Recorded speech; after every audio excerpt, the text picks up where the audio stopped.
Assalomu alaykum, bilimga tashna aziz yoshlar. Bugun biz siz bilan fanlar otasi, falsafa haqida so'zlashamiz. Falsafa so'zi yunoncha pxilo sevish va sopxa donolik so'zlaridan olingan bo'lib, donolikni sevish degan ma'noni anglatadi. Falsafa borliqning mohiyati, inson hayotining mazmuni va bizni orab turgan olamning qonuniyatlarini o'rganadi. U har bir narsaning sababini so'raydi.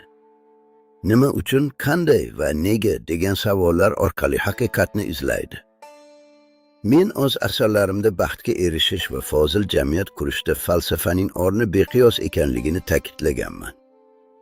Falsafa mantiq, akslok, matematika va siyosat bilan chambarchas bog'liqdir.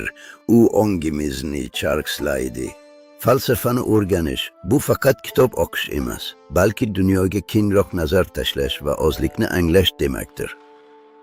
Bilimga intiling, zero haqiqiy baxt faqat ilm va donolik orqali qo'lga kiritiladi. Sizlarga ilm yo'lida zafarlar tilayman. Donolik hamrohingiz bo'lsin. Xayr, salomat bo'ling.